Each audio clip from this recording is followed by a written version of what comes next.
기관, 엔진이죠. 우리가 기관은 크게 외연기관이 있고 내연기관이 있어. 이거는 뭐 IC라고 그래, IC. 이거는 뭐 EC 이렇게 되어 있는데 인터널 컨버션 엔진이겠죠. 내부에서 이렇게 연소가 돼갖고 구동하는 거고. 외연기관이 가장 대표적인 게 이제 저런 것들이겠죠. 뭐 배라든지 이런 거.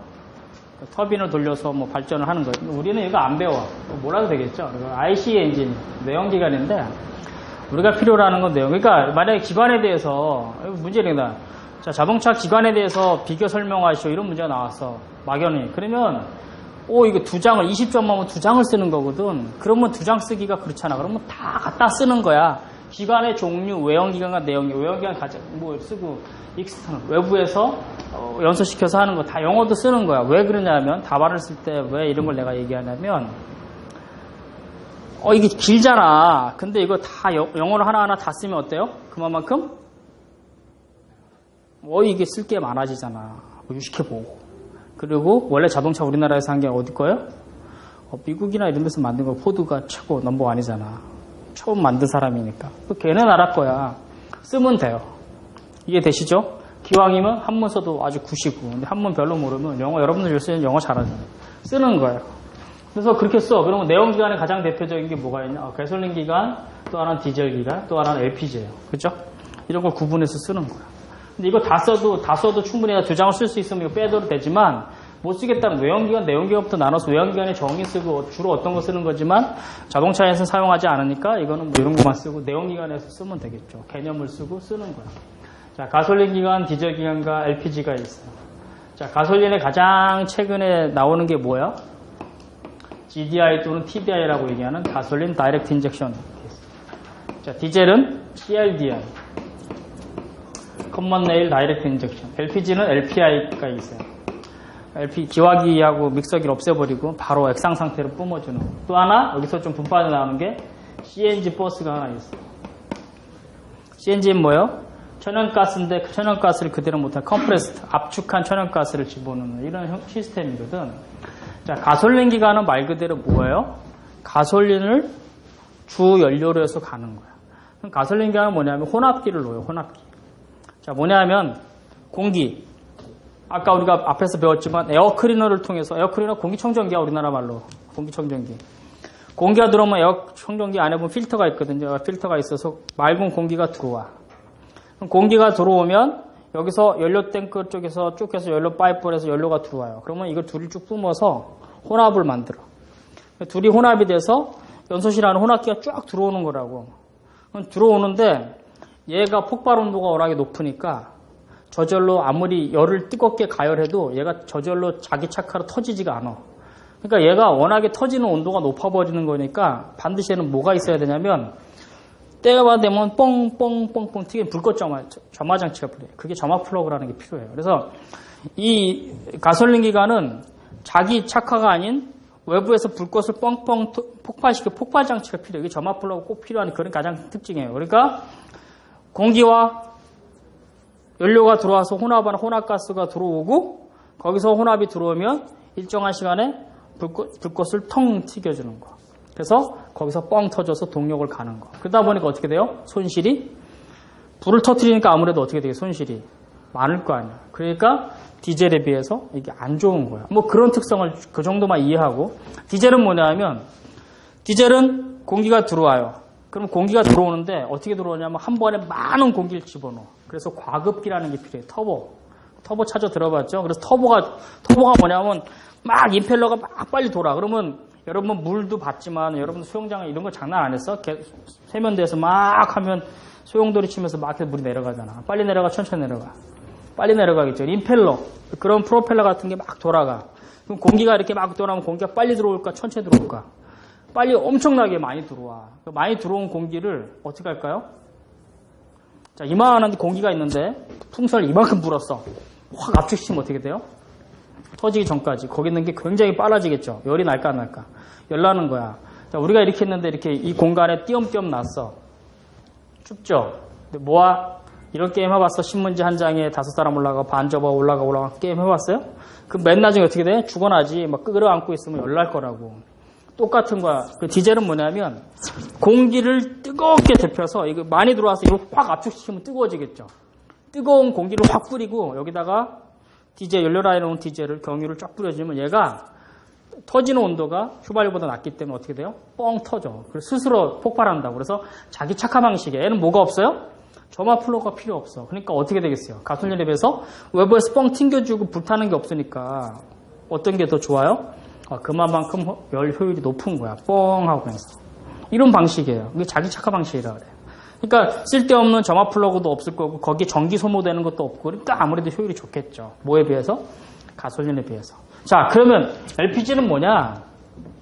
LPG는 우리가 여러분들이 나중에 자동차를 보면 증류탑이 있어, 증류탑. 그 파이프라인을 이렇게 원유가, 시꺼먼 원유가 지나가면 증류탑이 있어서 중유, 벙커CU, 등유, 경유 뭐 이런 식으로 막 올라가요. 항공유까지.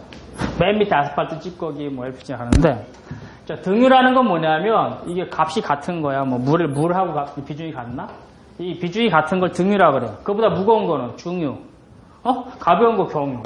석유가 등유이기 때문에 경유는 석유보다 가벼워요, 비중이. 휘발유는 더 우회겠지. 항공유 한참 우회야. LPG 이렇게 해서 생성되는 거야. 증류탑을 통해서 각각의 그 원유로 오는 거를 다 흘러서 이렇게 증류를 시켜요. 그렇게 만든 게 경유, 뭐 가솔린 이런 거거든. 자, LPG는 상당히 옥탄가가 훨씬 더 높고 이게 폭발 온도도 훨씬 더 높은 거예요. 고옥탄가, 굉장히 더 좋은 거라고 보면 돼요. 대신 얘가 오니까 그 LPG 가스를 전 세계적으로 이탈리아하고 우리나라만 많이 쓴다는 것 같아요. 다른 나라 안 써요. 영업용으로만 지금 쓰다가 일반인들도 많이 사용하는데 얘가 들어와서 똑같이 얘가 믹서시켜. 그 믹서라는 게 있어요. 믹서를 시키고 얘를 다시 쭉 뿜어줘요. 그리고 똑같이 휘발유처럼 뻥 터뜨려서 가는 거야. 얘는 휘발유보다 터지는 온도가 더 높아. 그러니까 어떻게 되겠어요? 연비가 더 안 좋겠죠. 훨씬 더 안 좋은 거야. 대신 옥탄가라는 그 성분을, 휘발유 성분을 옥탄가, 디젤은 세탄가라는 걸로 그 가격을 낮추는 걸 매기는데 옥탄 성분이 굉장히 높기 때문에 뻥뻥 터지는 어떤 이상연소 같은 게 별로 안 나타나요. 뭐 그런 거 나중에 여러분 천천히 또 가르쳐 줄게요. 그래서 LPG는 그렇게 해서 가는 거야. 그러니까 똑같아요. 근데 훨씬 더 높은 온도에서 훨씬 더 하니까 훨씬 더 연비가 안 좋은 그런 형태거든. 자, 그러면 CNG 버스는 뭐냐면 LNG 알죠? 우리 도시가스 이 온도가 마이너스 몇 도에서 움직여요. 엄청 낮은 거. 그러니까 이게 버스에 안 되니까 이거를 확 압축을 시켜버려. 그 CNG야. 컴프레스드 LNG야. 그래서 천연가스를 이렇게 보관을 해요. 그러면 LPG하고 LNG하고 차이가 뭐냐면 공기의 비중을 알아야 돼요. 공기의 비중을. 그러면 LPG는 공기보다 무거울까 가벼울까? LPG는 공기보다 무거워요.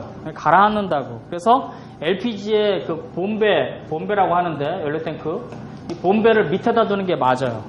왜? LPG가 새도 어떻게 해요? 밑에 가라앉으니까 밑으로 새버리니까. 자, LNG는 공기보다 무거울까 가벼울까? 무거워. 아니, 가벼워. 반대로. 그러면 위로 차잖아. 그래서 몇 년 전에 그 버스가 CNG 버스 뻥 터져서 꽃다운 아가씨 무릎 절단되고 막 이런 사고 있었잖아. 기억나요? 그 왜 그러냐면 이 본배가 있는데 얘가 LPG면 가라앉아서 밑으로 쳐질 텐데 LNG다 보니까 공기보다 가벼운 위로 올라가. 여기 꽉 차 있는 거야. 못 나가고. 폭발이 됐어요.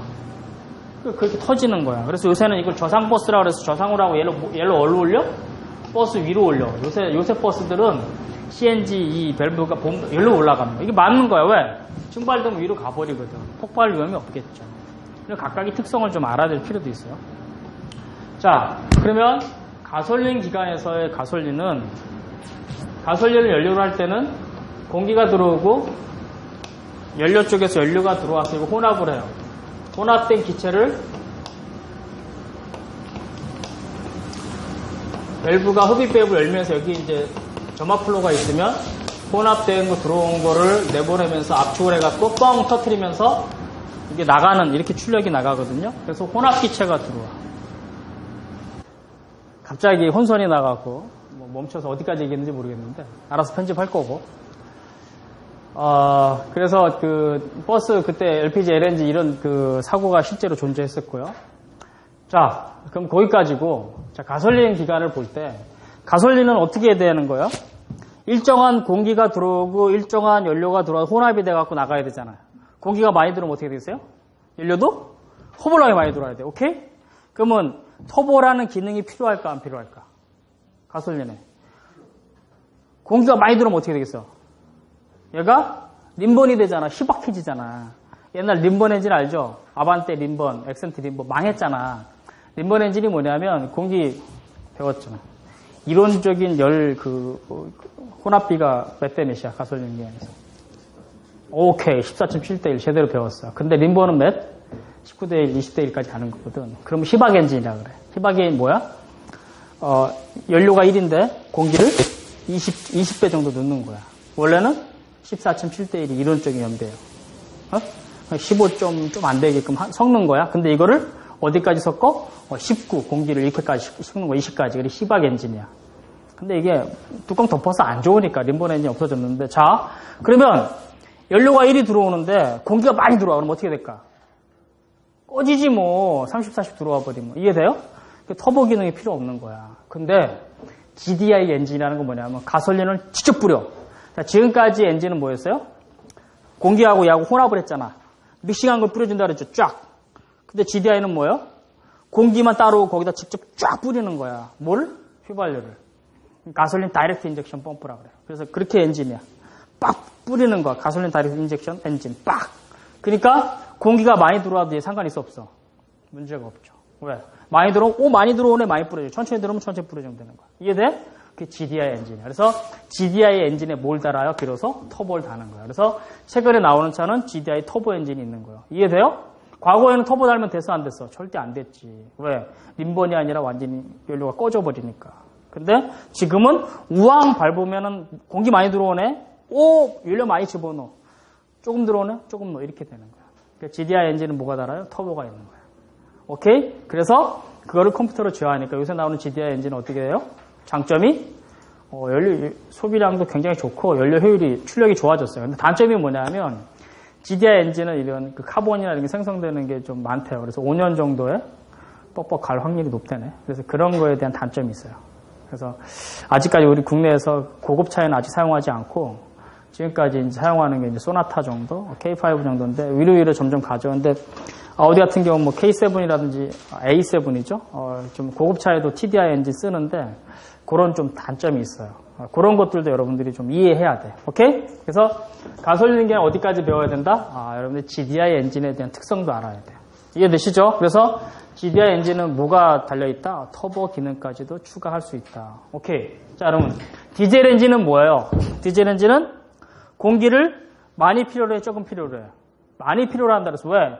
공기 자체가 뜨거워야지 얘가 터지니까. 오케이? 그래서 공기를 많이 집어넣어요. 그러니까 뭐가 필요해?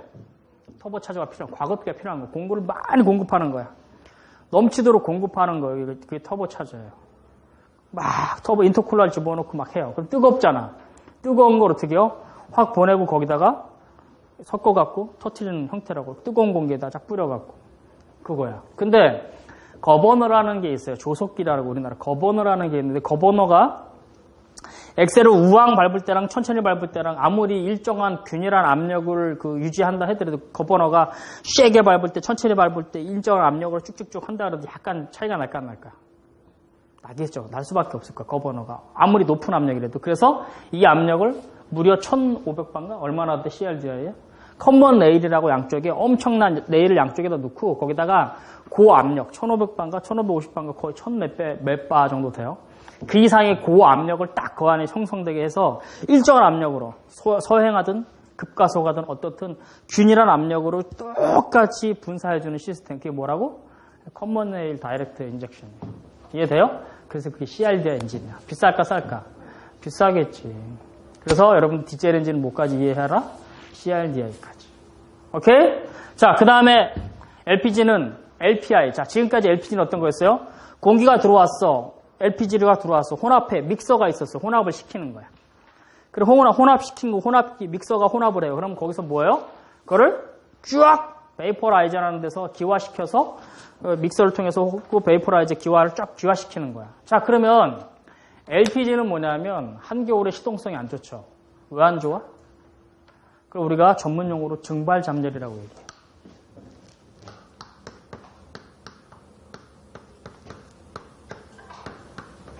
LPG는 증발 잠열이 굉장히 높은 그런 연료예요. 증발 잠열은 뭐냐면 얘가 기화하면서 액체가 기체되면서 주변에 있는 온도를 뺏어오는 거야. 자, 여러분들 부탄가스 알죠? 부탄가스 헤어봤지? 휴대용 부탄가스. 걔 막 흔들어서 불 나올 때 만져봤어? 뜨거워, 차가워? 뜨거워, 차가워? 안 만져봤어? 그 부탄가스 그거 막 불 날 때 옆에 만져보면 뜨거워, 차가워?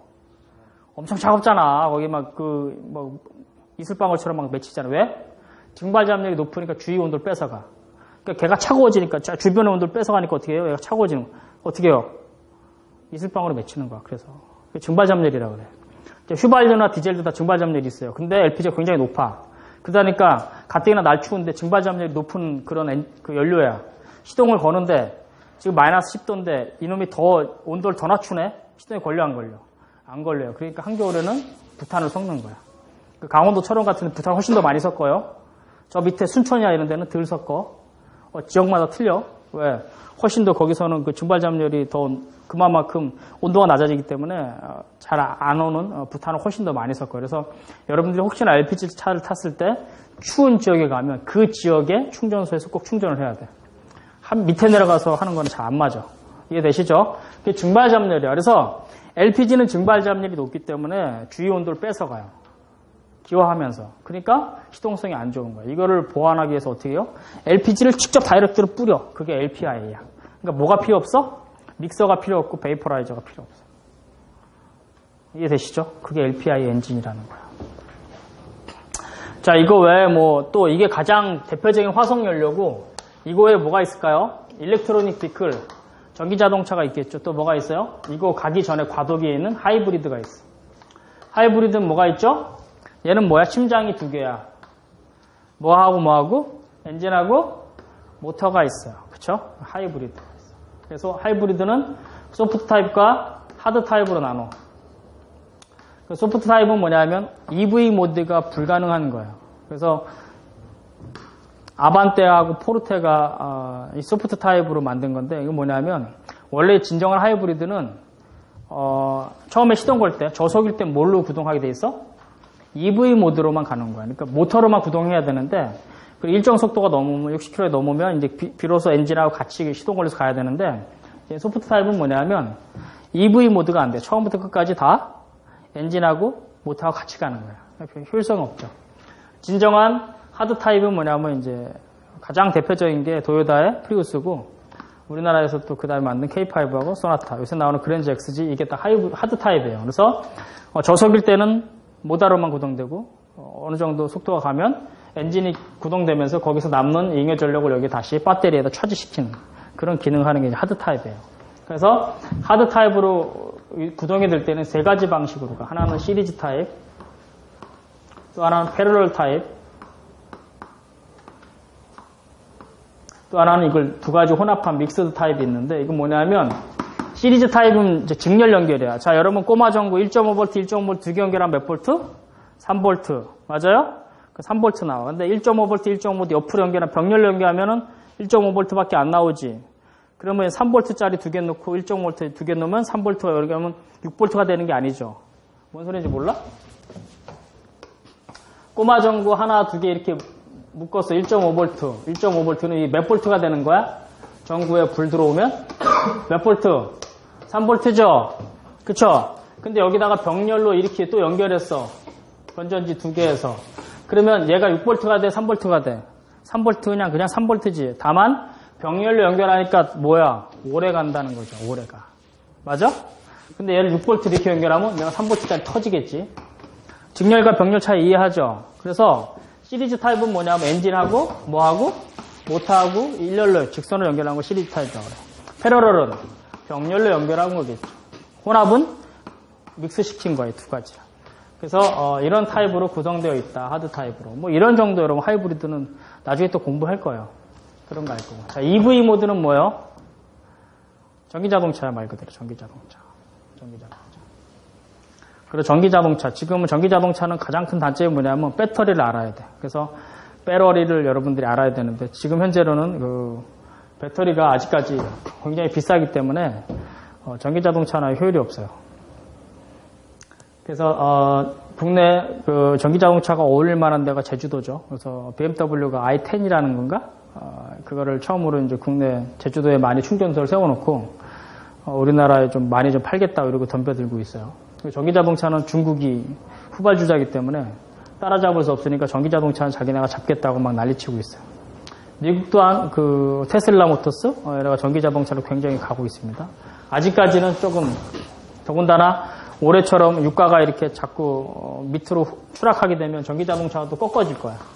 아직까지도 이 화석연료가 많이 대체될 거라고요. 이런 정도를 여러분들이 기관을 좀 이해하면 될 것 같아요. 그런 내용들이 32페이지부터 쭉 나왔어. 그래서 가솔린 기관, 그 다음에 디젤 기관, LPG 기관, CNG 기관, 하이브리드 기관 이렇게 나왔어요. 이해되세요? 이런 식으로 나와 있다라는 거야. 그래서 이 정도 하고 여기는 뭐 일렉트로닉 비클 EV는 없었는데 그 전기 자동차도 여러분들이 좀 같이 좀 기억을 했으면 좋겠고 이거 외에도 뭐 플러그인 하이브리드 같은 거 이런 거 있어요. 그런 거 나중에 이제 기관을 좀 세분화해서 공부할 때 또 공부를 하도록 할게요. 자, 기관의 구조. 기관은 어떻게 되어 있냐면 분해해 보면 이렇게 되어 있어요. 자, 기관은 저쪽으로 가지 맞아야지. 가면 또 안 되겠다. 혼선 난다 그러니까.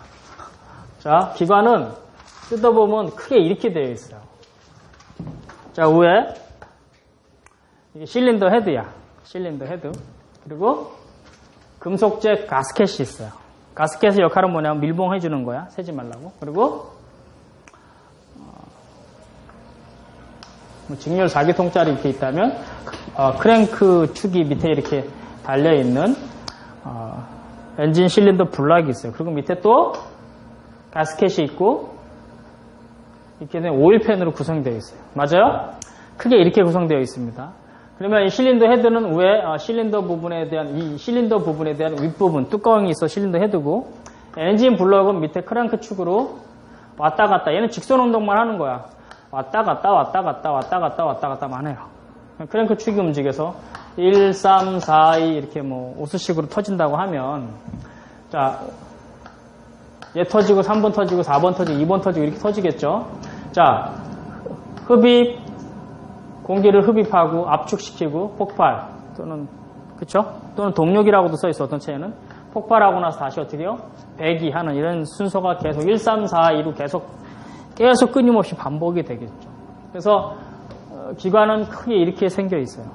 이렇게 생겨 있고 실린더 헤드 부분에 관련된 거 쪽 있고 배기 되면서 배기 매니폴드, 흡기 매니폴드 연결되어 있고 이 밑에 엔진 오일에 대한 펌프가 있어요. 펌프가 하는 게 뭐예요? 오일을 끊임없이 뿌려주는 거죠. 그래서 뿌려줄 때 비산식이 있고 유압식이, 압성식이 있고 두 가지 혼합한 그런 방식들이 있어요. 그건 뭔 소리냐면 자, 이 안에 피스톤이 이렇게 되어 있거든요. 그래서 다시 얘를 확대시키면 피스톤이 이런 식으로 되어 있어요. 그리고 크랭크 축에 대단부, 소단부 이렇게 연결되어 있는데 이 그 피스톤을 연결할 때 이걸 고정식이냐, 반부동식이냐, 전부동식이냐 이렇게 책에 보면 나오는데 피스톤 핀을 고정할 때 완전히 고정을 한 거냐, 반만 아니면 완전히 뭐 이렇게 그런 형태가 돼 있어요. 그래서 이거를 스커트라 그래요. 스커트가 여자 치마잖아. 이 밑으로 손이 들어가듯이 들어갈 수 있으니까 여자 치마들 밑으로 뚫려 있잖아요. 스커트야. 그래서 얘도 스커트라 그래. 밑에 스커트. 위에 피스톤이 그러면 자, 얘가 올라가서 폭발 뻥 터지죠. 얘 열 받아 안 받아? 열 받겠죠. 그러니까 얘가 밑에보다 지름이 넓을 것 같아, 좁을 것 같아? 좀 좁겠죠. 왜? 폭발되면 늘어나니까. 자, 철도나 다리 같은 거 쭉 해서 한 5m, 10m 간격으로 뚝뚝 끊어놓죠. 왜? 한여름에 팽창되면 그게 어느 정도 있으니까 열받으면 얘도 똑같은 거예요. 그래서 밑에보다 위에가 지름이 훨씬 더 얇아요. 근데 이걸 쭉 압력을 줘서 밀어 누는데 위에가 좁다 보니까 오일이 질질 셀까 안 셀까? 세겠죠. 그러니까 여기다가 피스톤을 박습니다. 링을 박아요. 둘, 세 개를. 그래서 위에 두 개는 압축 링이야.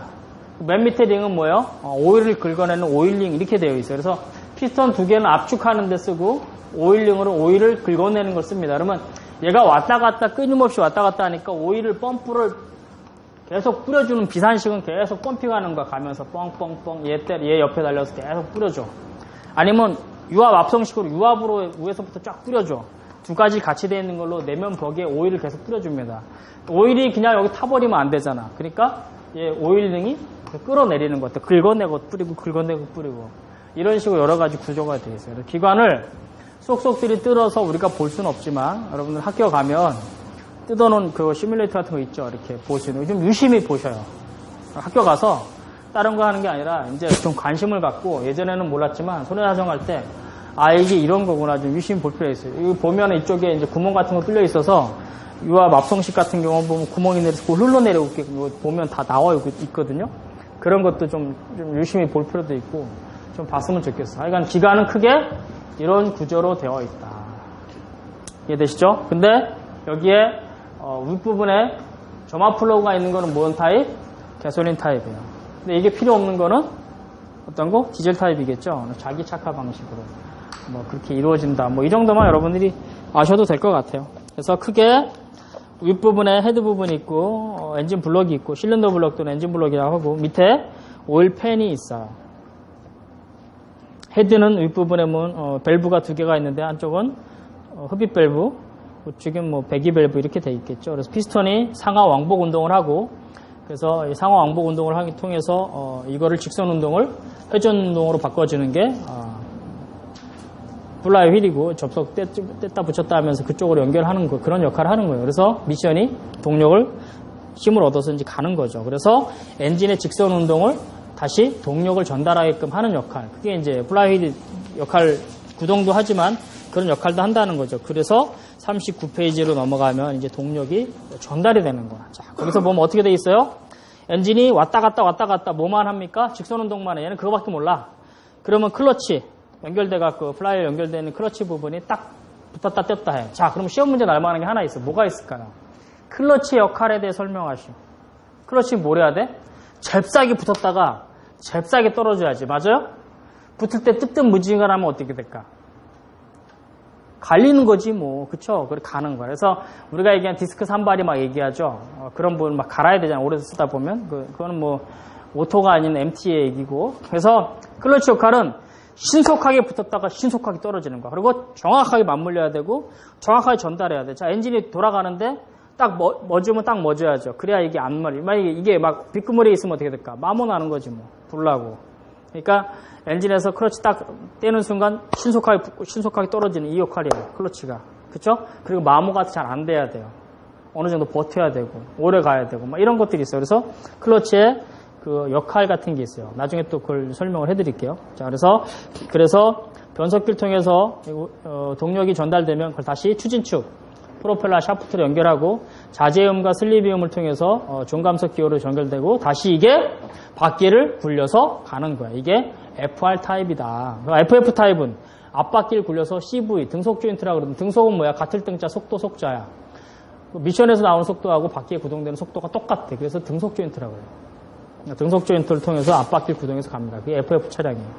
조향장치는 뭐예요? 핸들을 좌측 우측으로 트는 거야. 자, 내가 핸들을 좌측으로 트면 차가 어디로 가요? 왼쪽으로 가요? 오른쪽으로 가요? 차는 앞으로 가. 차는 앞으로 가잖아. 차가 왼쪽으로 가는 거 봤어? 핸들 튼다가 차가 슉 돌아서 이렇게 가나? 사람이 이게 차는 앞으로 가는 거야. 뭐만 하는 거예요? 타이어를 통해서 방향만 전환시키는 역할을 하는 거. 그게 스티어링, 조향장치예요. 오케이? 조향장치의 가장 대표적인 게 우리가 핸들에 얘기한 스티어링 휠, 스티어링 컬럼. 아까 얘기한 가슴 딱 충격했을 때 자바라식으로 스티어링 컬럼, 아세이, 그리고 기아와 연결된 스티어링 기아. 맨 끝에 너클이 현가장치가 아니라 조향장치예요. 너클 이렇게 되어 있어. 구성 품목이. 그러면 자, 시험 문제는 조향장치의 구성, 각 품목에 쓰고 그에 대한 작동 순서 아니면 작동 방법을 설명하시 이런 거 쓸 수도 있죠. 조향장치란 뭐다. 그리고 구성 품목 쭉 써야 되겠지. 그리고 각각 어떻게 작동 이런 걸 다 쓰는 거야. 그러니까 대략적으로 좀 이해할 필요가 있어. 그게 조향장치야. 또 넘어가면 그 뭐가 있어요? 제동장치. 제동장치 쓰려면 어떻게 쓰겠어? 제동장치를 설명하시오. 나 같으면 이렇게 쓸 거야. 요새 지난달에 한참 설명한 김준현인가? 그 친구 있잖아. 네 가지 나와 뚱뚱한 거 막 이러고. 김현준이야? 김준현이야? 김현준? 김준현? 걔가 막 남극 추운데 호에다가 뚝 했는데 호빵 먹으려고 뚝 했는데 아무것도 없어. 팥. 그게 똑같은 거야. 제동장치가 없다면 만약에 람보르기니 무르시엘라가 5억짜리 차인데 제동장치가 제대로 제동을 안 한다면 아무 쓸데없겠죠? 팥 없는 찐빵은 안고 없는 찐빵 아무 의미 없잖아. 그것처럼 제동장치는 쓸 땐 쓰고 갈 때 가야 되는데 그 역할을 못하는 자동차는 필요가 없거든. 뭐 그런 식으로 쓰는 거야. 소설 쓰듯이. 제동장치가 그런 거예요. 어떤 거요? 쓸 때 쓰고 갈 때 가게끔 그 역할을 하는 거겠죠. 제동장치가 잘못되면 자동차 아무리 화려해도 필요가 없어요. 그렇죠? 그래서 제동장치는 종류가 굉장히 많은데 가장 대표적인 게 승용차에 쓰는 게 유압식 장치, 유압식. 그래서 유압식은 다른 건 모르겠지만 여기 그 파스칼의 원리가 빠져 있는데 파스칼 원리라고 써놓으세요. 48페이지에 파스칼 원리, 파스칼 원리에 의해서 작동이 돼요. 파스칼 원리는 뭐냐면 이런 풍선에다가 어느 정도 불고 물을 불어놨어. 물 불어놓고 거기다 풍선이 이렇게 있는데 사람 손바닥으로 팍 찍으면 어떻게 될까? 풍선은 변형이 있죠. 변형은 있지만 이 안에 이거는 부피라든지 변형된 거 있은 없어. 그럼 그대로 있는 거야. 그쵸? 그래서 파스칼 원리는 뭐냐? 일정한 유압으로 압력이 돼 있는 거에 그걸 통해서 유압 브레이크를 조작을 하게 되면 그 압력, 유압의 그 압력 차이로 인해서 제동을 하는 그런 시스템이 파스칼 원리거든요. 그래서 유압식 브레이크가 있어요. 가장 대표적인 거. 그리고 큰 차들은 또 뭐가 있어요? 에어 브레이크가 있어요. 에어 어디까지 했더라? 계속 하니까 내가 헷갈려.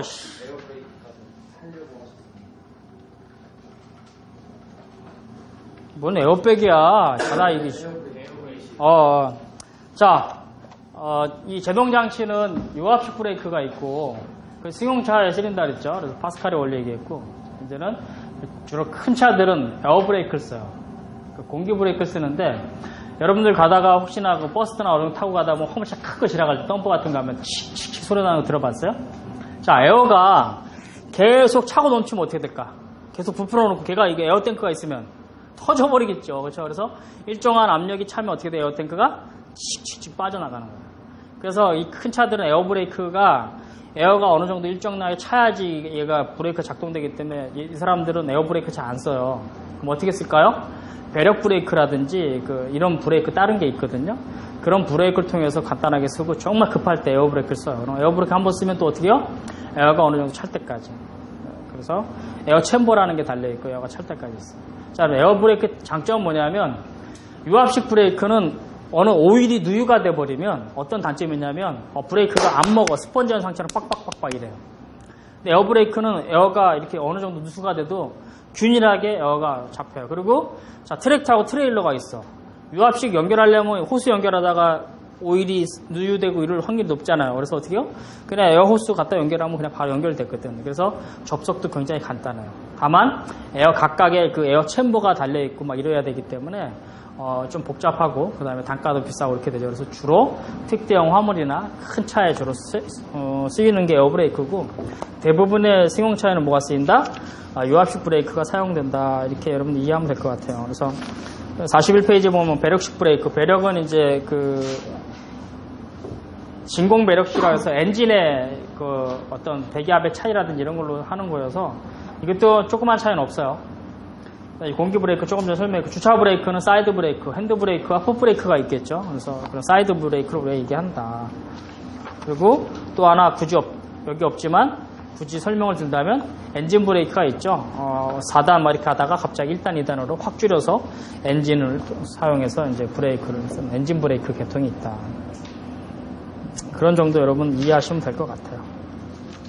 자, 유압식 브레이크 좀 더 와서 책에는 없지만 좀 설명을 하면 자, 유압식 브레이크는 앞에 그 브레이크 마스터 실린더라는 게 있는데 자, 폐차장 가서 부품을 사더라도 절대 유통해서는 안 되는 부품이 세 가지 중에 하나가 뭐냐면 첫 번째가 승용차 쓰는 아까 얘기한 스티어링 기어 있죠.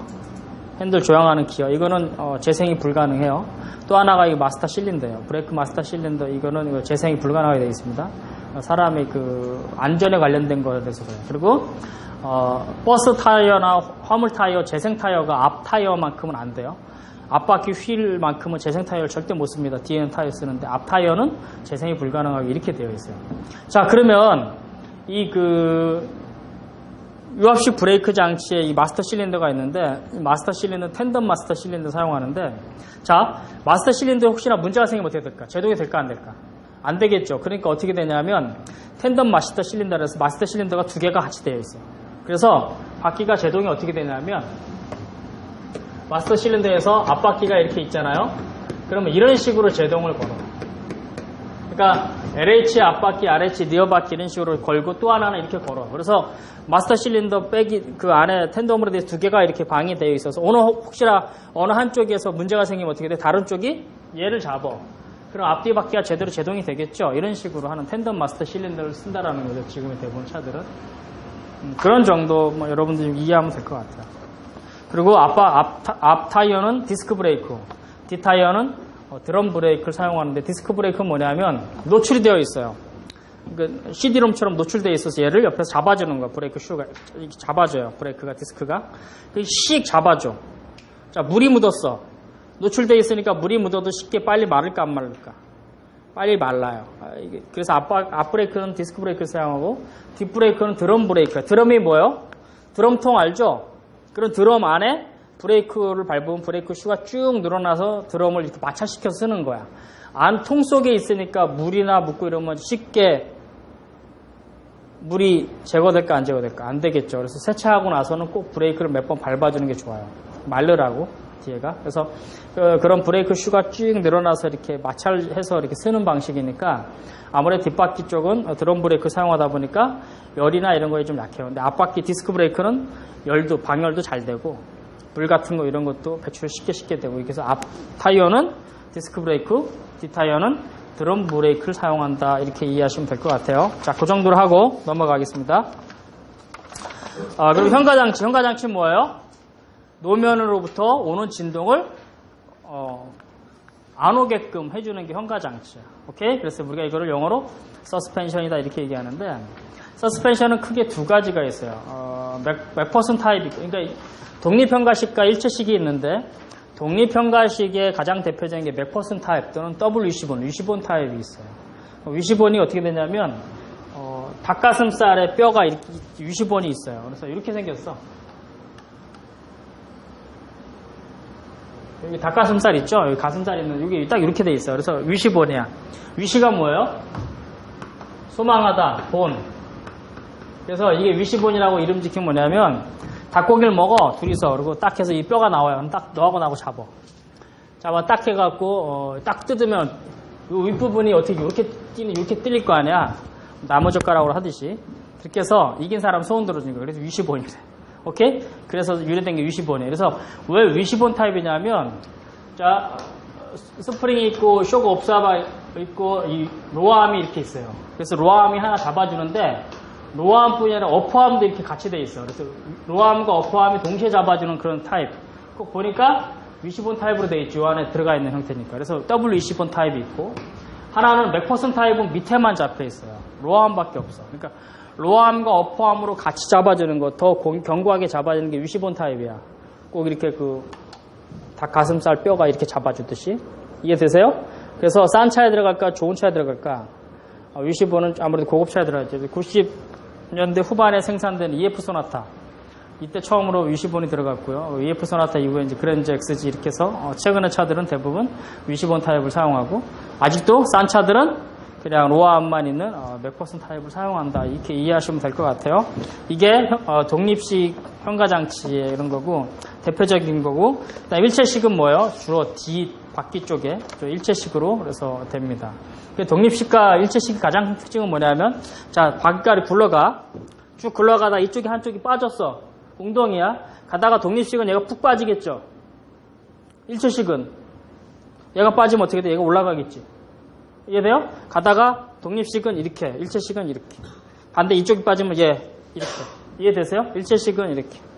독립식은 지만 왔다 갔다 하는 거예요. 이게 가장 큰 특징이겠죠. 그래서 주로 앞바퀴는 독립식을 쓰고 뒷바퀴는 일체식을 쓰는데, 최근에 나온 차든 조금 차들은 뒷바퀴도 독립식을 써요. 트레일링, 암 트레일링 뭐 이런 걸 뒤에 써갖고 또 독립식으로도 사용하고 있다. 이렇게 이해하시면 될 것 같아요. 그래서 그런 내용들이 쭉 독립식 현가장치, 일체식 현가장치에서 그림으로 나와 있을 거예요. 그래서 맥퍼슨 타입과 유시본 타입이 있는데 주로 로아암만 있는 건 맥퍼슨 타입, 위아래 같이 잡아주는 이런 타입은 유시본 타입, 더블 유시본 이런 식으로 얘기한다. 그렇게 이해하면 될 것 같아요.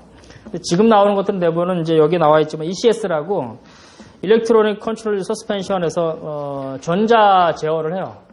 전자 제어를 하기 때문에 ECS는 그 컴퓨터로 제어하기 때문에 어떻게 돼요? 그 컴퓨터에 의해서 좀 오프로드 같은 데 갈 때도 막 우두두둑 하는 게 아니라 컴퓨터가 우두두둑 하면 어떻게 돼요? 최대한대로 그거를 조절해서 충격이 최대한 안 오게 하는 뭐 이런 시스템. 이게 ECS 시스템으로 되어 있다라는 거죠. 싼 차, 좋은 차? 좋은 차에 써요. 그렇지만 최신의 이런 것도 알아야 될 거고. 자, 현가장치하고 맞물려서 같이 뭐가 있을까요?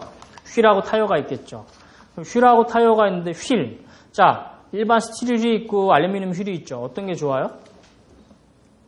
알루미늄하고 스틸 휠이 있어. 어떤 게 좋아?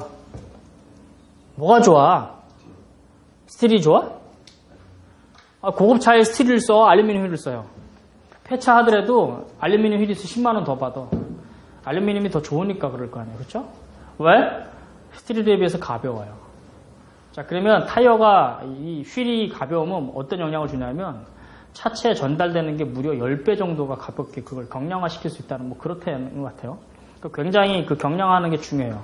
그러면 그거보다 훨씬 더 가볍고 좋은 게 뭐냐? 마그네슘 휠이야. 마그네슘 휠. 여긴 안 나왔지만 MG, 마그네슘 휠까지도 여러분 공부하셔야 돼요. 그 화학용어로 MG라고 그래요. 알루미늄 휠은 AL이라고 쓰는데 스틸은 ST, 알루미늄 그 다음에 지금은 최근에는 마그네슘 휠까지는 이거보다 되게 가볍고 이거보다 엄청 가벼워요. 근데 마그네슘은 이게 그 금속화해서 이거를 금형을 뜨기가 쉽지 않대요. 굉장히 어렵대. 그리고 굉장히 고급차에 하나 들어가는 거야. 그렇지만 이게 이렇게 점점 가벼워짐으로 인해서 차체에 전달되는 건 엄청나다는 거죠. 그리고 알루미늄은 열 전달률이 굉장히 좋아요. 그래서 타이어에서 뜨겁게 타이어 달아진 게 알루미늄을 통해서 금방금방 발열되고 그런 장점이 있어요. 근데 이렇게 좋은데 버스라든지 큰 특대형 화물차에 알루미늄 휠을 안 쓰죠. 스틸을 써. 왜 그럴까? 이게 좋은데.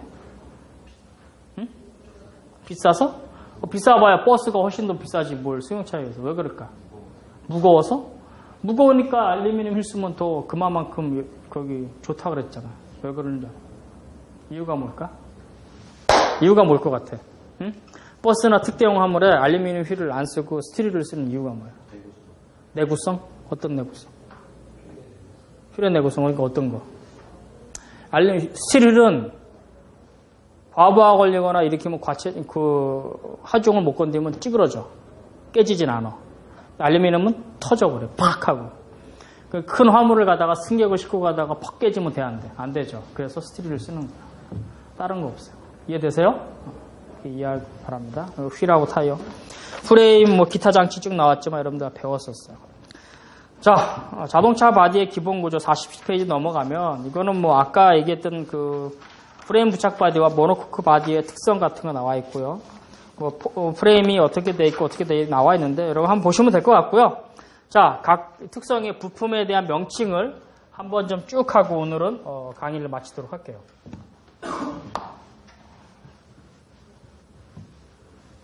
자, 아까 대충 했지만 각 부품의 특성 같은 거 좀 다시 한번 하고 자, 차를 보면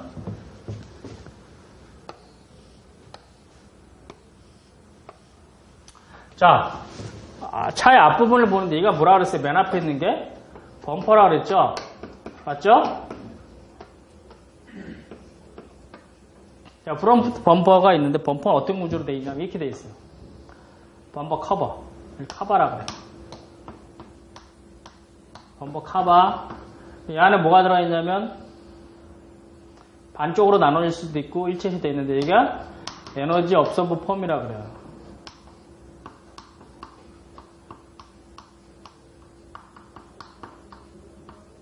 그리고 이게 주로 이제 우레탄 폼이라 그래서 스펀지 형태로 되어 있어요. 그러니까 여러분들 그 전자제품 혹시 구매할 때 비싸고 이런 전자제품대에 있는 그 스티로폼 같은 건 어때요? 막 쉽게 터져, 안 터져? 싸구려는 선풍기에 들어가 있는 건 막 손에 막 건드려 툭툭 터지죠.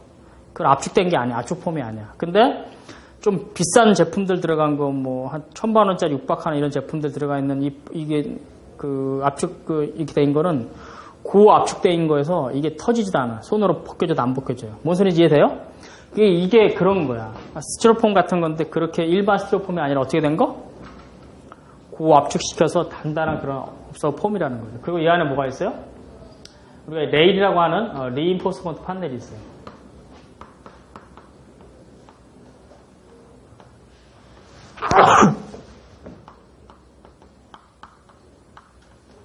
그래서 리인포스먼트 판넬, 우리가 통상 레일이라고 얘기해요. 범버 레일. 그래서 범버는 크게 세 가지로 구성되어 있어요. 하나 범버 껍데기, 이건 이제 FRP로 되어 있죠. 그리고 안에 중간에 에너지 업서버 펌, 그리고 맨 안에 레일이라고 하는 리인포스먼트 판넬이 있고, 그리고 여기에 범버 브라켓이 있어요. 이 범버 브라켓에 연결되는 게 여기에요. 여기 연결되는 게 프레임이에요. 프레임에 꽂아서 연결되는 프레임 이 부분에 센서가 달려있어요. 이게 무슨 쏘예요? 에어백, 충격 센서가, 임팩트 센서가 여기 달려있다고. 범버가 이렇게 구성되어 있어. 어떻게? 껍데기, 충격, 우레탄 업서버 폼, 범버 레일, 브라켓으로 체결되어 있어. 이렇게 되어 있어요. 그러면 이 범퍼를 제 기능을 하려면 다 조립을 해야 되겠죠? 조립하는 과정을 우리가 오버홀이라는 용어를 씁니다. 나중에 배울 거예요. 실무에서. 범퍼는 저렇게 되어 있고, 범퍼는 크게 어떤 역할을 한다? 외부로부터 오는 충격을 흡수해서 전달을 안 하게끔 자기네가 충분히 떠안는 그런 역할을 한다 그랬죠. 그래서 가장 대표적인 범퍼 2.5마일 범퍼와 5마일 범퍼가 있다. 그렇죠? 그래서 5마일 범퍼는 약 8kg 정도 충격을 견딜 수 있다 이런 얘기를 했었어요. 자, 그러면 이 범퍼가 있고, 범퍼 위에 뭐가 하나 있어요? 라지에다 그릴이라고 있어요. 그릴. 자, 그릴은 이런 그릴이 있고, 영어로 이런 그릴이 있어요. 어느 그릴이 맞을까? 이 그릴이에요. 이 그릴. 이 그릴은 뭐야? 훈제 그릴 할 때 그릴이 있죠? 이렇게. 그걸 그릴이고, 이 그릴은 창문 이런 거 얘기하는 게 그릴이야. 그래서 학교 애들 보고 레포트를 냈더니 다 이런 거 쓰더라고. 야, 이씨, 너네 훈제 고기 해먹을 일 있냐? 이자 붙이는 거다. 이렇게. 라지에다 그릴 할 때 적어요. 그러니까 라지에다 창문, 이걸 얘기해. 라지에다 그릴이에요. 오케이? 그래서 라지에다 그릴이 이렇게 창문이 있어요. 왜 그럴까? 라지에다는 어떤 역할을 하는 거예요?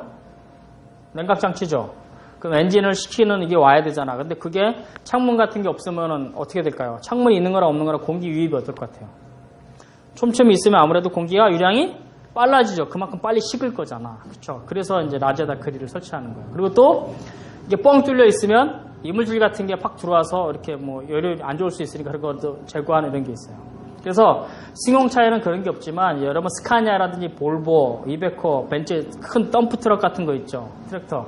걔네는 라지에다 앞에 그물망이 하나 있어요. 라지에다 메쉬라는 게 하나 있는데 촘촘한 그물망이에요. 그물망. 그게 20-30만 원씩 해. 걔가 뭐는 역할을 하냐면 얘는 오프로드 많이 움직이죠.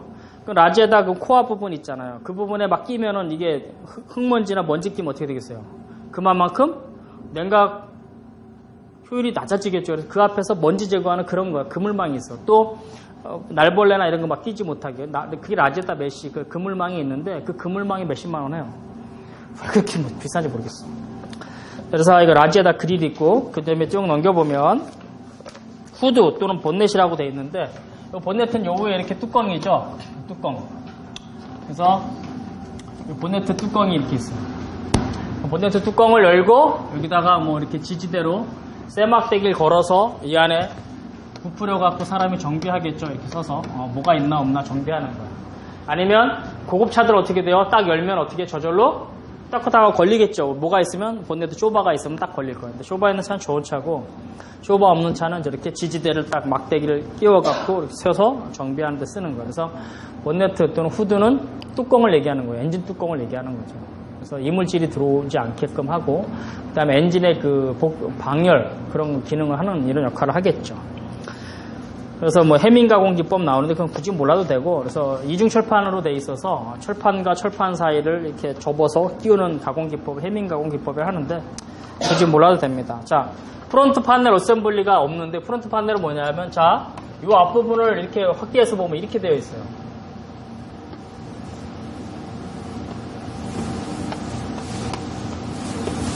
꼭 사람 모양처럼 이렇게 되어 있는데 자, 여기는 라지에타 눈 들어가는 자리죠, 그쵸? 여기는 라지에타 멤버라 그래서 옆에서 보면 이렇게 되어 있어요.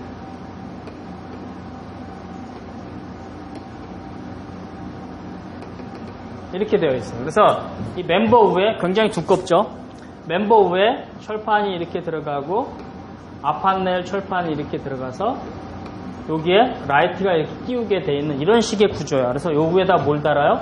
에어컨 컨덴사 라지에다 이렇게 설치하게 되어 있는 그런 시스템으로 되어 있다라는 거야. 여기 앞판넬이에요. 자, 라지에다 멤버, 앞판넬, 라지에다 서포트 판넬 이렇게 되어 있는데 최근에 나온 차들은 이게 라지에다 멤버를 빼고 이게 다 어떻게 되어 있어요? FRP로 되어 있어요. 플라스틱 재질로. 그러니까 플라스틱 재질로 되어 있으니까 여름엔 괜찮은데 한겨울에 툭 하면은 플라스틱이니까 이게 단단히 이러고 있잖아. 깨지기 쉬워, 안 깨요? 깨지기 쉬워요. 특히 어디가 나가냐면 이 부분이, 끝부분이 플라스틱이 되게 얇아. 이런데 막 두꺼운데. 라이트 연결된 이 부분. 이거 똑 부러지는 거야. 그래서 많이 갈게 되는데, 아직도 이제 프론트 판넬이 이제 스틸 재질로 나오는 데가 있는데, 그런 형태의 재질을, 앞판넬이다 이렇게 이해하시면 될 것 같아요. 헤드램프 판넬 이런 거는, 이 앞판넬이 일체식이 있고 분리형이 있어요. 분리형일 때 라지에다 서포트 판넬, 헤더 판넬, 로어 판넬 뭐 이렇게 얘기할 때 굳이 나누는 거고 라지에다 멤버는 아까 얘기한 맨 밑에 라지에다를 잡아주는 철판을 라지에다 멤버라고 그래요. 헤드램프 다 알죠? 그런 내용이 있고 프론트 펜다 아까 얘기했지만 프론트 펜다는 우리가 정비원장 앞 프렌다라고도 얘기하는데 이 부분 옆에 있는 거예요. 이 부분. 여기서 이렇게 돼 있죠. 통상 이렇게 돼 있는. 이게 이제 앞프렌다 라이트가 여기 들어가 있고.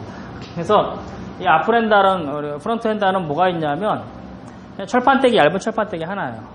주먹으로 땅 쳐도 우그러들어. 앞펜다 같은 거 교환해도 크게 무방이 없어요. 뭐 볼트 여기서 뭐 이쪽에 있고 뭐 이쪽에 체결하는 거 이렇게 한 6개, 17개 정도 풀으면 10mm나 12mm 이렇게 토크렌치 이런 걸로 해서 풀어버리면 금방 풀려요. 라쳇이라든지 이런 공구들 스피드 핸들 같은 거에 걸어서 복사 연결해서 하면 금방 풀려요. 우리 학교 애들 아까 왔던 애들 그 오전에 수업 받았던 애들 이걸 시켰더니 앞엔다 뭐 10몇 분이면 풀어요. 또 10몇 분이면 체결하고 30분이면 충분히 공구가 에어 공구가 없어도 가능하다라는 거죠. 뭐 그렇게 복잡한 그런 건 아니에요. 그래서 여기에 이제 속 안에 있는 먼지를 막아주는 거, 빗물이나 이런 게 차체로 튀지 말라고 하는 게 휠가이드가 있고, 범버 이 뒷부분에 휀다 뒷부분에 있는 게 머드가드라는 그런 부품이 있어요. 그런 내용들이 쭉 있을 거고, 57페이지에 보면 그림이 안 나왔는데 프론트 휠하우스가 뭐냐면 이 프론트 휠하우스가 이게 그 휠하우스가 집을 얘기하는 거죠. 휠 집을 얘기하는 거예요. 그래서 타이어가 있으면 타이어를 잡아주는 집, 이게 휠하우스예요. 그래서 옆에 보면 이쪽에 휀다 안에 보면 이 옆에서 이렇게 휠하우스가 이렇게 되어 있어요. 여기 쇼바가 들어가 있고 이렇게 되어 있죠. 쇼바가 들어가 있어요. 이게 휠하우스예요. 이 안에 타이어가 옆에서 이렇게 되어 있겠죠. 그래서 쇼바가 타이어를 지지하는 그런 형태로 되어 있습니다. 그리고 휠하우스 밑부분으로 이렇게 연결된 게 사람을 얘기한 뼈대기 같은 사이드 멤버가 이렇게 이걸 프레임이라고 하죠. 이런 식으로 사이드 멤버와 같이 연결되어 있습니다. 그래서 58페이지에는 사이드 멤버까지 이 그림이 안 나와버렸는데 그리고 이렇게 돼서 앞판넬 앞에 있고 프론트 휠하우스 사이드 멤버 그리고 이 뒷부분에 맨 위에 카울 판넬이 있고 그 밑에 대시 판넬이 이렇게 구성이 되어 있어요. 카울 판넬은 요 위에 철판이니까 철판 위에 뭐가 여기에 뭘 집어넣냐면 와샤 모터 있죠. 윈도우 와샤 모터. 와샤 모터 여기 들어가 있고 윈도우 이거 브러쉬가 있어서 모타로 왔다 갔다 이거 앞유리 닦아주는 세정 역할을 요 앞에 와서 하는 거죠. 그래서 여기 철판대기 있으니까 가려주려면 뭐가 필요해? 플라스틱이 필요하겠지. 그래서 카울 판넬을 가려주는 그릴 철판. 이걸 카울 그릴이라고 또 그 얘기합니다. 카울 그릴 여기 있습니다. 그래서 앞유리 세정하는 그런 역할들이 여기 있죠. 그리고 그 밑에 철판을 카울 패널, 그 밑에 철판을 대시 패널 이렇게 얘기합니다. 그래서 대시보드 안에 있겠죠. 그래서 이렇게 밖에서 보면 밑에는 뻥 뚫려 있고 위에서 보면 입구 형태로 이렇게 돼 있어요. 그래서 여기 휠하우스와 사이드 멤버, 카울 패널과 대시 패널, 앞 패널과 라지에다 멤버 이렇게 해서 엔진과 미션 각각의 조향 장치와 그 다음에 현가 장치, 기타 이런 것들을 전체 컨트롤할 수 있는 그러한 룸을 엔진룸이다 우리가 이렇게 얘기해요. 엔진룸은 그래서 크게 앞 패널과 휠하우스 사이드 멤버, 카울 패널과 대시 패널로 구성되어 있다. 오케이? 이렇게 되어 있다. 이해하면 돼요. 자, 그래서 그게 60페이지까지 쭉 넘어가고 60페이지 2.16에 보면 카울 크로스 멤버라고 있는데 카울 크로스 멤버는 뭐냐면 자, 이 안에 이제 이렇게 되면 이 안에 뭐가 있어요? 대시보드가 있죠. 운전석에서 계기판이라든지 있잖아. 계기판이 플라스틱 계열이잖아요. 그럼 걔가 딱 양쪽에서 조여서 딱 있으면 좋겠는데 뭔가 걸쳐 있어야 될 게 필요하겠죠. 그걸 걸쳐 있는 쇠막대기 하나가 쭉 가로로 놓여져 있는 게 하나 있어요. 그게 뭐예요?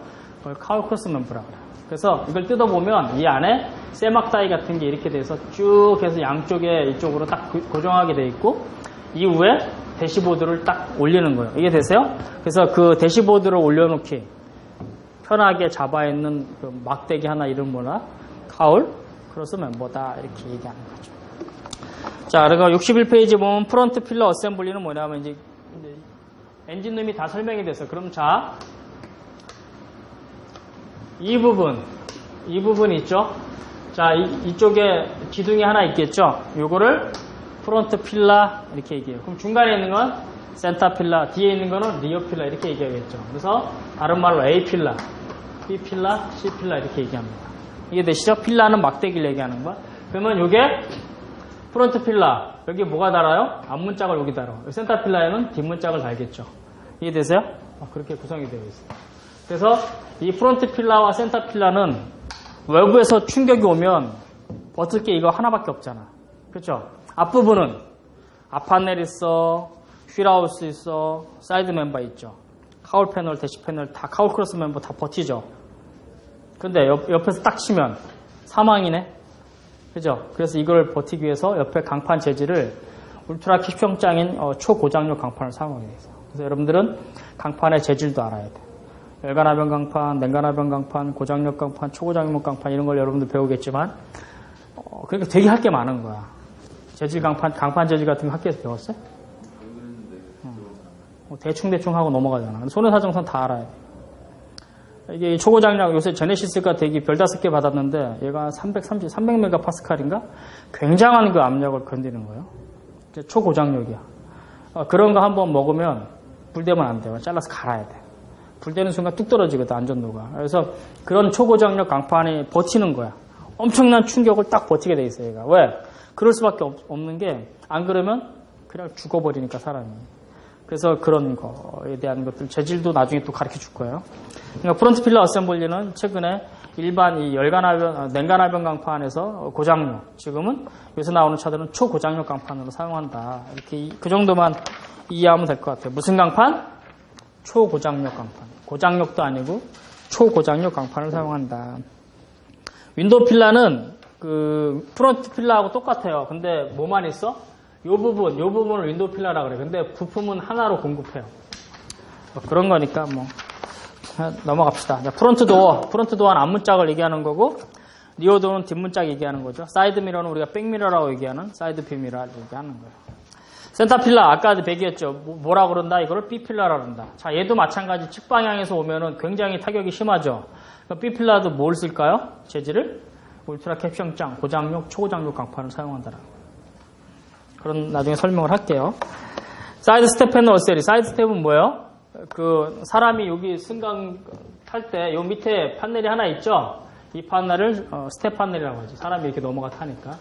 그래서 이쪽 루프 사이드 레일, 프론트 필라, 센터 필라, 리어 필라, 요 사이드 스텝 패널, 요 부분들이 측방향에서 먹었을 때 한 번에 딱 먹으면 그냥 사람이 순간에 사망에 이를 정도로 충격이 오니까 이런 부분을 주로 어떤 걸 쓴다?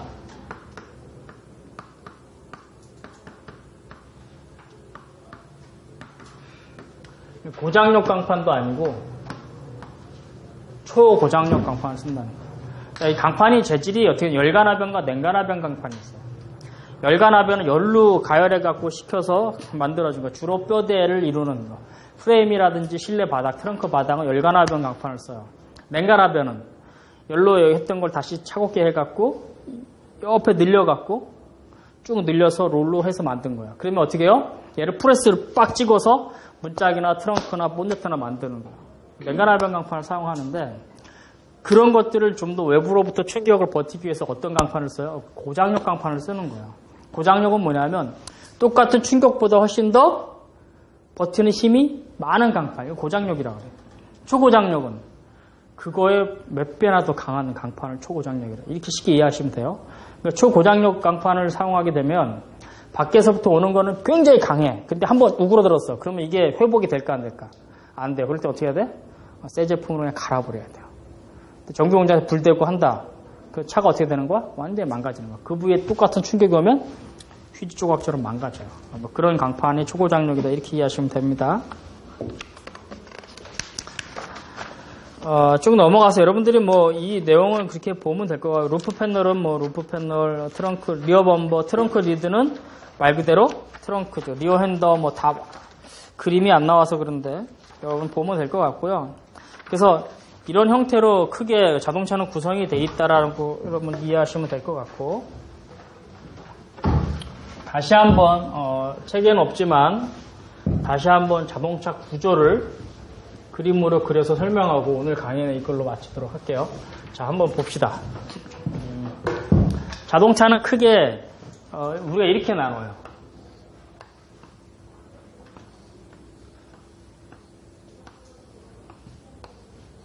자,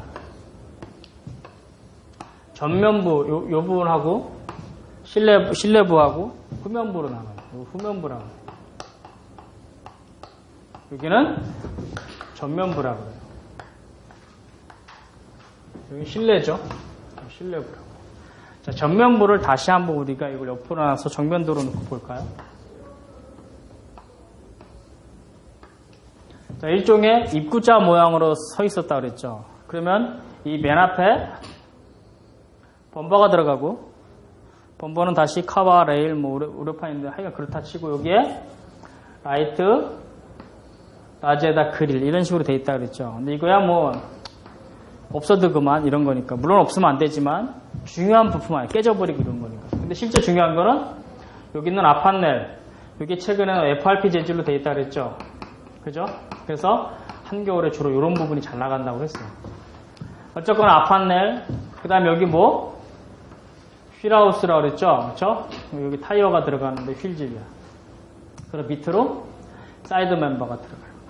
사이드 멤버를 보면 어떻게 되어 있냐면 이렇게 여기는 넓어. 여기 좁아. 여기 또 넓어요. 자, 왜 그럴까요? 외부에 강한 충격, 임피던스 이펙트가 오면 어떻게 돼요?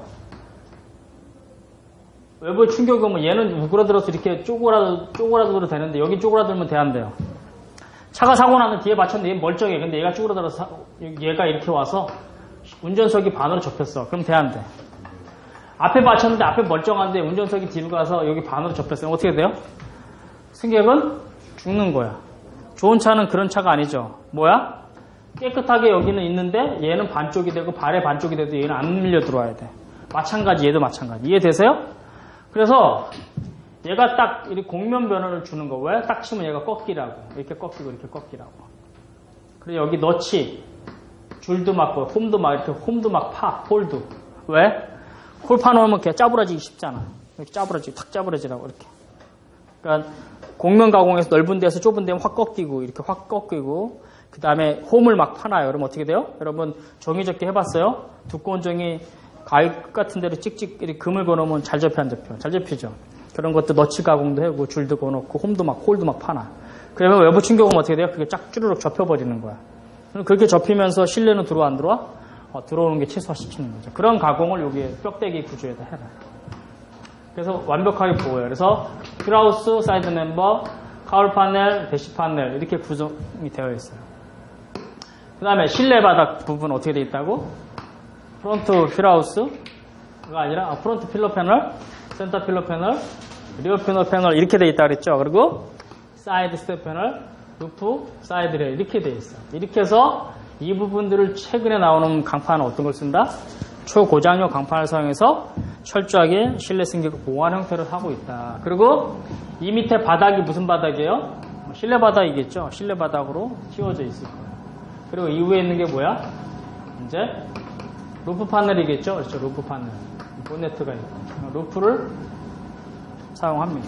뒷유리가 있고 앞유리 있고 이 뒷부분은 트렁크가 있고 이 뒤에 있는 또 판넬도 백 판넬이 있고 밑에 트렁크는 트렁크 바닥이 있겠죠. 뒷범버가 이렇게 달려있는 이런 형태로 되어 있어요. 그래서 대부분의 중요한 부품들이 다 어디 있어요? 앞부분에 있죠. 그러니까 앞부분에 엔진도 있고 미션도 있고 앞에 충격하면 어느 정도 사람이 보호가 되는데 뒷부분에 맞추면 아무것도 없죠. 뭐가 있어요? 여기 케야? 스페어 타이어 하나밖에 없어요. 요새 스페어 타이어도 별로 아니죠. 여기 뒤에서 충격하면 엄청나게 그냥 밀려 들어와. 뒷부분은 아무래도 상대적으로 약하게 돼 있어요. 많이 이렇게 이런 시스템으로 돼 있잖아요. 그래서 자동차는 크게 전면부, 후면부, 실내 바닥부 이렇게 돼서 실내부의 특히 측면 방향이 굉장히 취약하기 때문에 이 측면 사람 운전자를 보호하고 승객을 보호하기 위해서 주로 이런 그 안전장치가 되어 있는데 볼보가 가장 안전의 대명사거든요. 시프트 시스템을 맨 처음에 했어요. 그래서 사이드 임팩트 프로텍션 시스템에서 사이드에서 임팩트가 오면 맨 위에 사이드 에어백을 설치해갖고 볼보가 맨 처음에 했어요. 그래서 쫙 에어백이 내려오면서 운전자 쪽으로 내려오니까 어떻게 돼요? 두부, 얼굴 부위하고 이쪽을 보호해서 사람을 살리는 이런 역할. 그래서 지금은 뭐 커튼식, 그다음 헤드레스에서 터지고 무릎에서 터지고 사방팔방에서 막 터져서 사람을 보호하는 시스템이 굉장히 잘 돼 있지만 이것만 해도 90년대 SIPS 시스템이 처음으로 세계 최초 도입됐으면 혁신적이었었어요. 볼보가 그만큼 그 이후로 안전의 대명사로 치부가 됐었던 그런 아주 대표적인 그런 시스템이에요. 그래서 지금도 관건이 뭐냐면 측면에 충격했을 때 승객을 최대한 보호할 수 있는 시스템. 이게 오늘날 자동차의 어떤 화두죠. 그거와 함께 가볍게 만들고 연비가 되게 좋아야 됩니다. 오늘날 자동차는 그런 거예요. 여러분들 그런 걸 배워야 되는데 우리나라 자동차 제네시스는 안전도만큼은 세계에서 알아주는데 거꾸로 가고 있죠. 연비는 자꾸 뒤처지고 있어요. 자, 오늘 뭐 이 정도로 해서 자동차 전반에 대해서 쭉 이제 강의를 했는데 뭐 오늘따라 처음 해서 그런지 몰라도 자꾸 약간 혼선이 있었어요. 그렇죠? 혼선이 몇 번이야. 오전에 안 그러더니 오후에 자동차 강의하려고 그랬더니 혼선이 많이 생긴 것 같아요.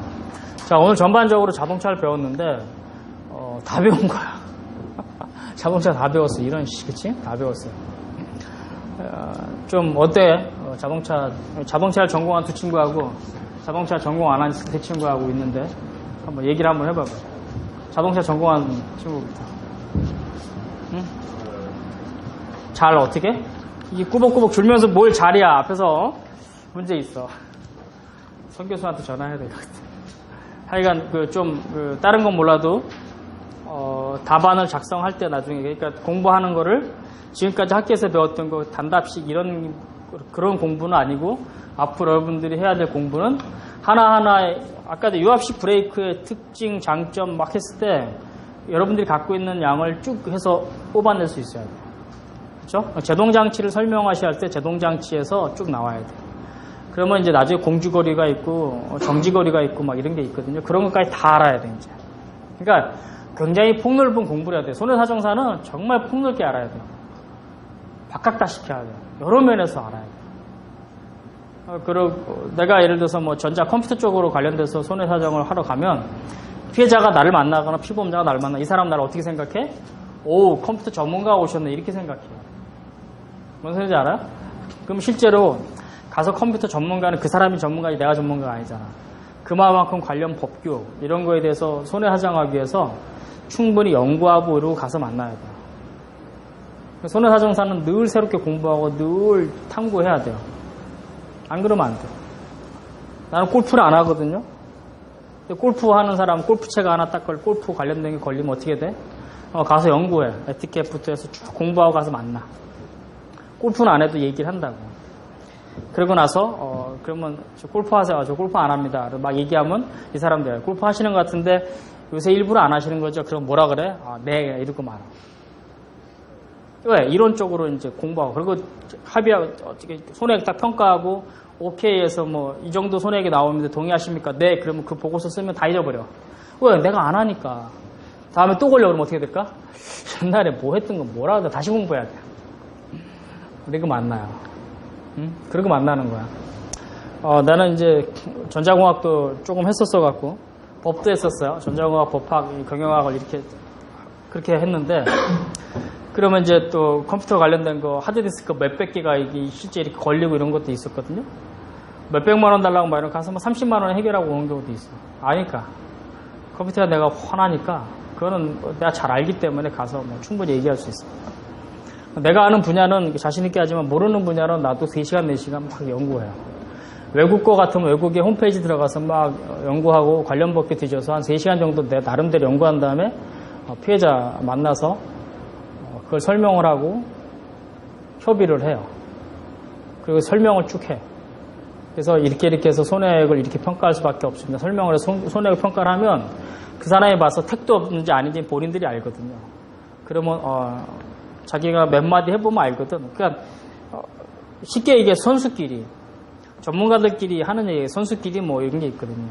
그래서 가서 그 사람들이 이렇게 얘가 뭐로 얘기하나 지식적으로 알고 있나 모르고 있나 이 사람들이 이렇게 보고 있어요. 진짜 아무것도 아닌 애가 왔는지 그 사람들이 보면 알거든. 근데 손해사정사는 그래요. 내가 뭐 그거에 대해서 잘 알 필요 없거든. 흐름만 알면 돼요. 흐름. 끊임없이 공부해야 돼요. 자동차도 하도 많이 바뀌니까 나는 자동차 잘 몰라요. 그리고 요새 제네시스가 어떻게 됐는지 잘 몰라. 왜? 내가 자동차 손해사정한 사람 아니거든요. 물론 차량 손해사정을 전문으로 했던 사람이지만 지금 손해사정하는 건 주로 재물 쪽이라든지 자동차로 야기되는 특수 피해물 위주로 손해사정을 하지 자동차는 잘 안 해요. 보험회사에서 외제차 같은 거 나한테 주는 건 어떤 걸 줄까? 아주 머리가 아프 진절머리 나는 거. 민원 아니라 민원 할아버지처럼 맨날 전화하고 정말 피곤하고 그런 것만 전화해. 우리가 30분만 아니면 끝나요. 그런 거 30분만 얘기하면 끝나. 왜 그런지 알아요? 그 전에 되게 공부하거든. 가서 만나요. 그럼 그 사람들 얘기 대부분 들어보면 뭐냐면 어떤 사람은 1시간 동안 막 하다가 고맙다 그러고 나한테 음료수 사주고 막 이래. 그 사람들 왜 그래요? 그럼 물어보면 뭔지 알아요? 내가 한 달 만에 당신 만났는데 여태까지 내 얘기 들어준 새끼가 한 새끼도 없었어. 이러고 욕을 한다고요. 이게 뭔 소리냐면 이 사람은 자기의 그 억울한 게 이런 게 있어서 얘기를 들어주면서 보상지원 되게 바쁘니까 얘기를 못 들어줘요. 그리고 그냥 하다가 말아버리거든. 그럼 그 사람 만나서 얘기 시컷 들어주고 그러죠. 선생님아 저거 1시간 반, 2시간 얘기했는데 보상 직원이요. 지금 1시간, 2시간 지나면 배당이 10건이 떨어지거든요. 그럼 선생님 만나면 그 시간에 10건이 떨어지면 5사람 통화하는데 5사람한테 전화하고 설명하는 게 낫겠어요? 선생님하고 1-2시간 앉아서 이렇게 하는 게 낫겠어요? 그러면 글쎄요 5사람한테도 전화해야지. 그래서 저 같은 사람 보낸 거예요. 할 일이 없거든요. 1시간 반 동안 설명 얘기하고 이런 거. 그 얘기 들어주는 거예요. 그러면 그 사람 그래서 보상 지원이 그랬구나. 이해도 시켜요. 손해사정이에요. 그러니까 손해사정은 쉬운 게 아니라 사람하고 접촉하는 거예요. 이런 지식이 더 중요한 건 물론 중요하겠지만 그것보다 더 중요한 건 뭐냐면 그 사람의 마음을 터치할 수 있는 그런 게 굉장히 중요해요. 근데 그런 것들을 많이 간과해요. 원래 시험은 이런 심리학 같은 것도 좀 봐야 돼. 이런 경우 어떻게 이 사람하고 접근하는가, 어떻게 화를 풀어내는 이런 것도 알아야지. 그게 손해사정사야. 지금 화가 여기까지 나 있어서 때려 죽이니만이 막 이런 심적으로 있는 사람한테 가서 원론적인 얘기해봐. 여러분 같으면 가만히 있겠어요? 뭐 하나 집어던지자. 그리고 욕하기 싹소리 나가는 거야. 굉장히 기분 나쁜 사람 달래줄 줄도 알아야 돼. 그럼 그 사람이 나중에 되게 고맙다 그러고 밥 사준다니까? 진짜로. 음료수는 기본이고 밥도 막 사줘. 됐다고. 근데 그런 거 너무 사양하면 또 예의가 아니니까 얻어먹고 와요. 그게 손해사정 하는 일이에요. 그러니까 여러분들 손해사정이 쉬운 게 아니에요. 그래서 남들은 굉장히 쉽게 생각할지 모르겠지만 손해사정도 나름대로의 그런 어려움도 있고 그런 게 있는 반면에 보람도 있어요. 제가 하는 일은 일반 보상직원들을 하는 일하고 천지차이로 틀리기 때문에 보상직원들은 너무나도 많은 일을 처리하니까 케이스 바이 케이스대로 하나하나 응대할 수 없는 반면에 나는 뭐 한 달에 끽해봐야 뭐 너댓 건 할까? 일주일에 한두 건 할까 말까 하니까 나야 뭐 늘 여유가 있죠. 가서 사람 만나고 얘기 듣고 그러냐고 보상지원 욕하면 같이 욕해요. 나쁜 새끼들 이러고 같이 욕도 하고 위로도 해주고 그러고 합니다. 그렇지만 하다 보면 재밌어요. 여러분들도 하여간 이 일을 하기로 해서 마음을 먹었으니까 다른 건 모르겠지만 뭐 하기로 마음 먹은 거잖아요. 다른 거 뭐. 그렇지만 환상에 젖지 마세요. 와, 보상직원하면 연봉 뭐 한 3천, 4천 준대더라. 맨날 양복 입고 끝내주더라. 일단 환상에 젖어서 보상하면 1년도 안, 1년은커녕 한 6개월, 한 3개월 지나서 다 그만둬. 한 6개월 되면 그만둬요. 첫 배당 주고 나면은 욕하거든. 이 새끼야, 막 이러면, 요새 군대에서도 욕 안 하는데, 우리 엄마 아버지도 나한테 안 그러는데, 저런 그리고 그만둬요. 제 길이 아닌갑네요. 그만둬. 그만큼 마음의 각오도 하셔야 됩니다. 쉬운 직업은 아니에요. 잡이 쉬운 잡은 아니에요. 대신 여러분들 한 3년 정도 지나잖아요. 3년 안에 사표를 맨날 써. 3년 지나면 나가래도 안 나가. 이 좋은 회사로 왜 나가야지 이렇게 바뀝니다. 마의 3년이야. 그 보상직원 한 3년 정도 되면 보상직원이라고 비로소 얘기할 수 있어요. 저는 손해사정을 여러분이 나중에 하고 싶다. 부탁하고는 자격증 취득하거나 3년은 회사에서 있으라. 그 나와야 여러분 밥벌이 할 수 있어요. 3년 이내에 나와서 보상한다는 건 손해사정은 말이 안 돼. 최소한 3년은 막 뒤치다거리 하면서 해야 여러분들이 손해사정을 할 수 있어요. 그래서 여러분들이 어쨌거나 뜻한 바 올해 좀 열심히 하셔서 이루길 바라고 쉽지는 않을 거예요. 보상이 쉽지는 않을 거고 또 공부한다는 게 쉽지는 않을 거예요. 특히 공부하고 병행하는 건 쉽지 않아. 그만큼 정말 열심히 해야 돼요. 우리 학교 우리 과 애들은 2학년 3학년 되면 한 학기를 아예 1차나 이렇게 하도록 배려를 해주는데 다른 학교는 그게 안 되잖아. 우리는 학교 과 이름이 손해보상과니까 사관학교니까 손해사정에 올인할 수 있도록 기회를 주고 열심히 해서 손해사정 자격증을 취득하면 그냥 F를 줘버려요. 왜? 걔는 뭐 볼 필요가 없잖아. 열심히 하는 애들이니까. 여러분들은 특히 공부 학업과 같이 병행한다는 게 되게 힘들어. 그러니까 어떻게 해야 되냐면 정말 열심히 해요. 정말 열심히 해요. 그리고 일단 휴학을 해서 1년을 늦춘 사람은 더 열심히 해야 되겠지. 그리고 3학년에 취득하면 내년에는 왔다잖아. 그러니까 3학년 때 하면 진짜 왔다잖아. 그러니까 올해 좀 여유 있을 때 정말 열심히 해서 대신 전공 과목도 있기 때문에 그걸 본인이 배려를 잘해야 돼. 3학년부터는 이제 본격적인 전공 과목이 시작이 되는데 전공을 A나 이걸 뭐 B 이런 걸 놓치고 뭐 C나 이렇게 받아보면 정말 본인한테 타격이 엄청 큰 거니까 굉장히 본인들 스스로가 굉장히 지혜롭게 공부하지 않으면 안 돼요. 정말.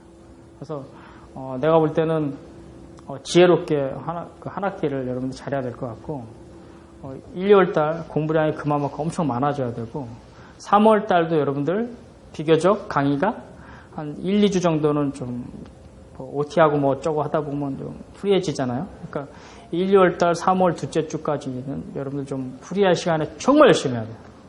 4월 마지막 주에 1차 시험이 있기 때문에 그때가 공교롭게 여러분들 뭐하고 겹쳐요? 중간고사하고 겹치거든. 그래서 그런 것들을 조절을 잘해야 돼요. 그래서 여러분들 학교하고 잘하고 특히 졸업하고 휴학한 친구들이야 뭐 올인하는 거죠. 정말 올인하고 나머지 학교하고 병행하는 친구들은 그 학기하고의 그 학교 성적도 잡아야 되고 이거 두 마리 토끼를 잡는 게 쉽지 않으니까 정말 시간 관리 잘해야 돼요. 한개월 동안 정말 열심히 해야 될 거예요. 오케이? 자, 오늘 전체적으로 배운 거 내 얘기 했으니까 여러분들 얘기 궁금한 점 질문 하나씩 전반적으로 비전공자가 얘기해봐. 자동차 오늘 한 거.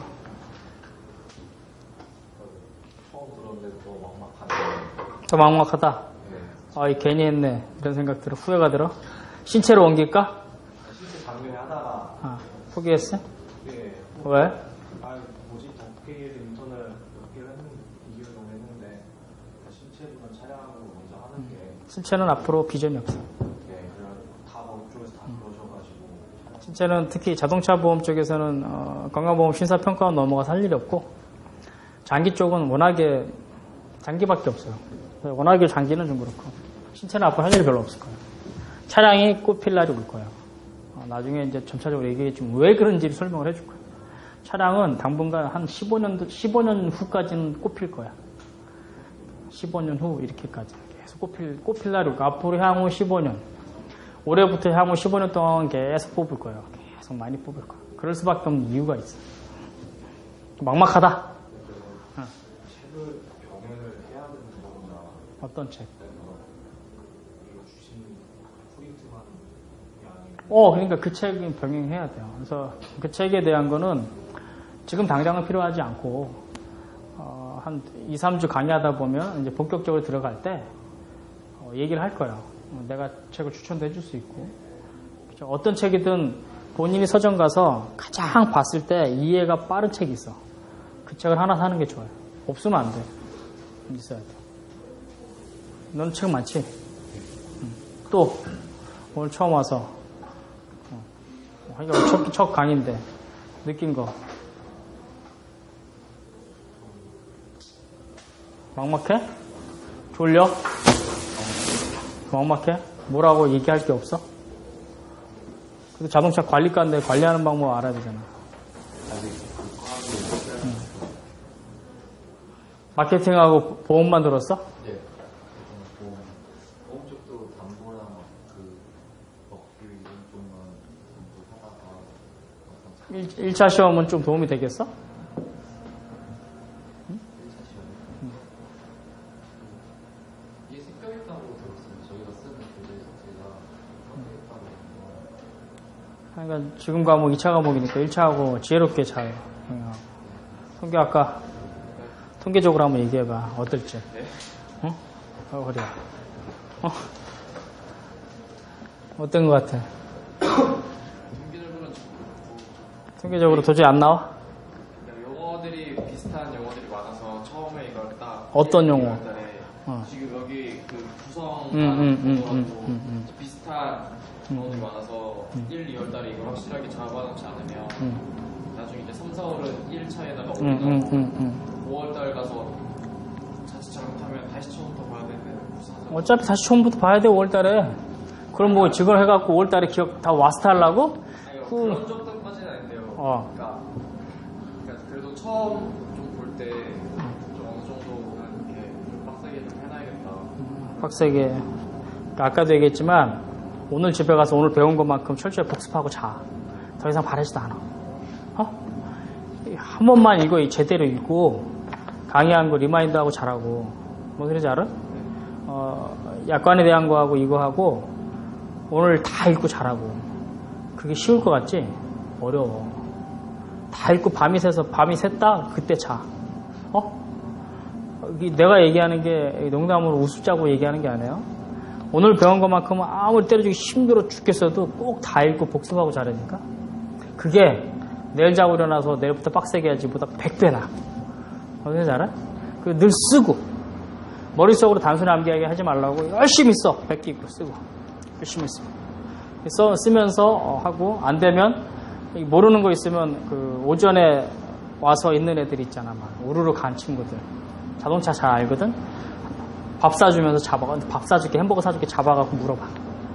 그러면 걔네들한테 오는 소스가 굉장히 많을 거야. 오케이?